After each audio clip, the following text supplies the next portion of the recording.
አሰላሙ አለይኩም ወራህመቱላሂ ወበረካቱ። እንዲሁም ክርስቲያን ወገኖቼ ሰላም ብያለሁኝ። በያላችሁበት ሰላማችሁ ብዝዝት ይበልልኝ። ውድ ሀገሬ ልጆች እንዲሁም የቻናሌ ተከታታዮች ላይክ፣ ሼር እያረጋችሁ አበረታቱኝ። የምታበረታቱኝ እህት ወንድሞቼም ከልብ አመሰግናለሁ። ኑሩልኝ። እና ዛሬ ደግሞ እንደተለመደው በሌላ ቪዲዮ ብቅ ብያለሁኝ። እናንተም ላይክ፣ ሼር፣ ሰብስክራይብ አድርጉ ማለት ነው የኔ ወዶች። በሱሉክ ወይም መንፈሳዊ ጉዞ ወቅት በአንድ ሙሪድና ሸክ መካከል የተደረገ ውይይት። ሙሪድ: ሸህ ሆይ ጠሪቃን ወይም መንፈሳዊን መንገድ መማር ከጀመርኩ ቆይቻለሁ። ዊርዶችን ወይም ዚክሮቹን በቃል አውቃለሁ። ስነ ስርዓቱንም ወይም አደቡን አውቃለሁ። ስለ መንፈሳዊ ደረጃዎች ወይም መቃም እና ስለ ውስጣዊ ስሜቶች ወይም አህዋል የሚሰጡ ማብራሪያዎችንም በተደጋጋሚ ሰምቻለሁ። ነገር ግን ልቤ አሁንም እንደደረቀ ነው። ለምን ይሆን መምህሬ ብሎ ጠየቀ። ሸህ: ልጄ ሆይ መንገድን ማወቅ በመንገዱ ላይ መጓዝ መካከል ያለው ልዩነት ታውቃለህ? ሙሪድ: ሸህ ሆይ ሁለቱ አንድ አይደሉም እንዴ? ሸሁ: በፍጹም አንድ አይደሉም። መንገድን ማወቅ አእምሮ ብቻ ነው የሚሞላው። መንገዱ ላይ መጓዝ ግን ልብን ህያው ያደርጋል። የጠሪቃ እውቀት ለመረዳት ብቻ ሳይሆን ወደ ተግባር ተለውጦ ስነ ምግባርን ለመቀረጽና ውስጣዊ ማንነትን ለማጥራት ነው። ሙሪድ: ታዲያ የጠሪቃ እውቀት በተግባር መዋሉን የሚያሳየው ምልክት ምንድነው? ሸሁ: እውቀትህ በእውነት ወደ ተግባር ከተለወጠ ፍሬውን ታያለህ። ልብህ ይበልጥ ትሁት ወይም ተዋድኦ ይሆናል። ስሜትህ ወይም ነፍስህ ትገራለች። አንደበትህ ይጠበቃል። ከአላህ ጋር ያለህ ግንኙነት በዚክር መጅሊስ ብቻ ሳይሆን በገበያም በቤትም በየትኛውም ቦታ ህያው ይሆናል። ሙሪድ: ይህ ማለት ዚክርና ዊርድ ብቻውን አይበቃም ማለት ነው? ሸህ: ያለ አዴብ ያለ ስነ ስርዓት የሚደረግ ዚክር ያለ አፈር እንደተዘራ ዘር ነው። ያለ ሙጃሃዳ ወይም ተጋድሎ የሚደረግ ዊርድ ደግሞ ያለቃ እንደ ፈሰሰ ውሃ ነው። ጠሪቃው የተግባር እውቀት እንጂ የወሬ እውቀት አይደለም። አላህን በቃላት ብቻ ሳይሆን በእያንዳንዱ ትንፋሽ ውስጥ እንዴት ማምጣት እንደሚቻል ያስተምራል። ሙሪድ: ሸህ ሆይ አንዳንድ የጠሪቃ ሰዎች ዚክራቸውን አዘውትረው እየሰሩ ለምንድነው ስነ ምግባራቸው የማይለወጠው?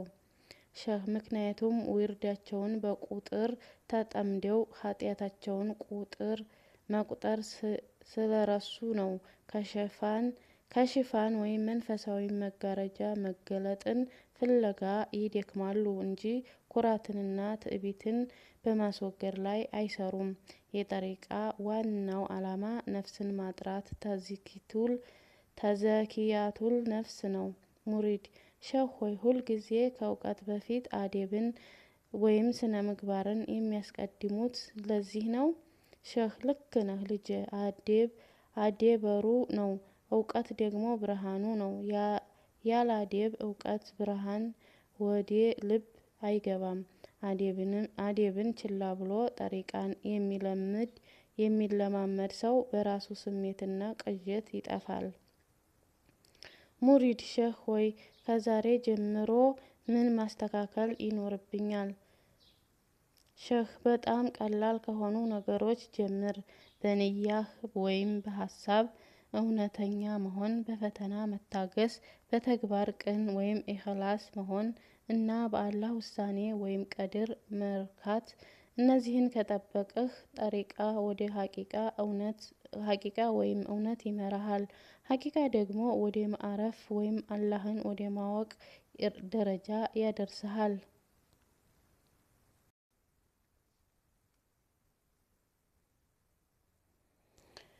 ሙሪድ: አሁን ገባኝ ሸህ። የጠሪቃ እውቀት ለመመካት ሳይሆን በህይወት ለመኖር የሚደረግ ጥረት ነው። ሸህ: ትክክል ነህ ልጄ። በተግባር የሚታይ የጠሪቃ እውቀት ነገ መከራከሪያ ወይም ሁጃ ይሆንብሃል። በተግባር የዋለ እውቀት ግን እስከ ህይወት ፍጻሜ የሚመራ ብርሃን ይሆናል። ሙሪድ ሼህ ሆይ እንደኛ ያሉ ተራ ሰዎች በስራ እየተጠመድን ስህተት የሚያበዛብንና ከፍጹምነት የራቅን ሰዎችስ ጠሪቃ ለእኛ አይከብድም?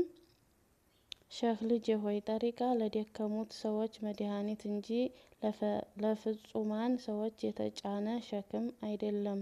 ራሱን እንደ ቆሻሻ የሚቆጥረው ሰው ራሱ ቅዱስ አድርጎ ከሚቆጥረው ይልቅ ወደ አላህ እዝነት የቀረበ ነው። ሙሪድ ግን እኮ ሼህ ሆይ ፍጹም መሆን አንችልም ብለን እንፈራለን። ሼህ አላህ ፍጹምነት ይጠይቃል ያለው ማን ነው? አላህ የሚፈልገው የልብን እውነተኝነትና የእርምጃህን ጥራት ብቻ ነው። ምንም እንኳን እየተንገዳገድክና እየወደክ ቢሆንም።